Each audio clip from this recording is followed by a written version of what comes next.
Dito yung tinitingnan ko rin kasi dun sa counter affidavit ni Senator Joel, no, binanggit niya na rin po kanina at inuulit-ulit niya ito, no, dun sa mga public pronouncements niya. Yung argument na paano ako ma-involve sa flood control, eh, ako nga nagkukondena niyan.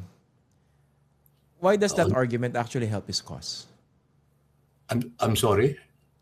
Hindi, yung the fact na in the past, he was condemning flood control irregularities. Tama po, no? Correct, correct. Tama, Tapos tama. binanggit din po niya yan sa kanyang counter affidavit. Yes, Pero yun nga po, he's been hit. Oh. legally, how does that argument help his cause? Well, meron bang motivation parang dinidisprove namin na may criminal intent to commit the purported crimes that he allegedly committed, si Senator Joel.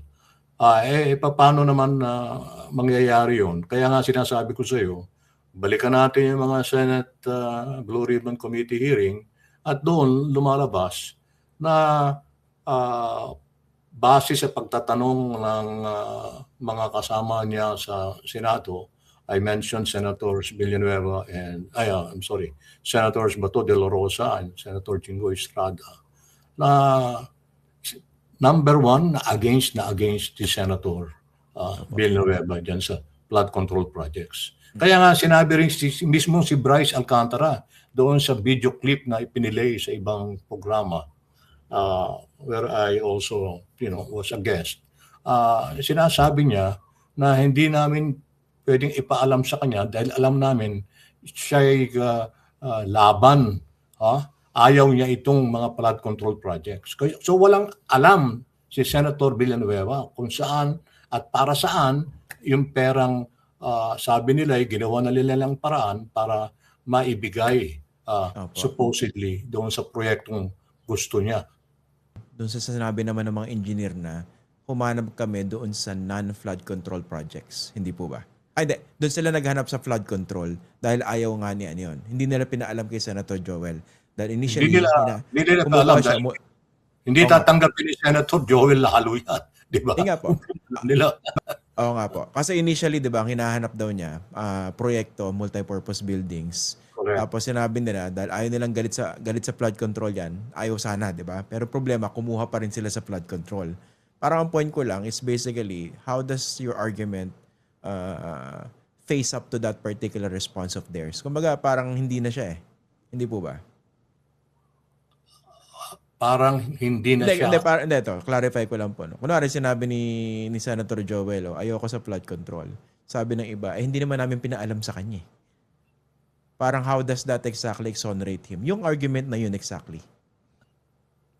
Well, what will exonerate the senator if we will be believed by the panel of prosecutors is that there is no evidence whatsoever that he received any The money. Okay. money. Yes, that's the focal that's the focal issue here. By the way po pala, kailan po ma-expected na ma-resolve na ito ng DOJ? Well, alam mo, tuloy pa yung preliminary investigation. I don't know kung ang NBI is minded to file a reply affidavit to controvert what the good senator stated in his counter affidavit. And remember, I mentioned to you that there were 6 other projects na mukhang itutuloy pa rin nila yung pag-iimbestiga dahil ang pinag-uusapan lamang dito sa yung submission ng September 5 sa counter affidavit ni Senator Villanueva, isang proyekto, 6 daw yan. 6. Ito yung nakalista sa counter affidavit po, no? Yes. Na ang sum total is 514 million. Yes, and then attribution of what the participation supposedly of the good senator is only 1%. Medyo maliit. Hindi ko alam mo yan, medyo malaki o maliit, pareho din yan kung talagang tinanggap mo, eh. Ang problema diyan, wala ngang ebidensya, walang salaysay, na kung ano man na nagpapatunay kung magkano eksakto, kung sino ang nag-deliver, kung sino ang tumanggap, kung kailan i-deliver, at kung saan i-deliver yung nasabing 1%. Okay. Finally, attorney, given the facts that you know now, yung sagot ninyo doon sa mga aligasyon, how confident are you na malulusotan na ito ni Senator Joel? This very serious allegation. I cannot say that I am that confident. No? Kasi alam mo, may mga twists and turns ang developments ng kaso.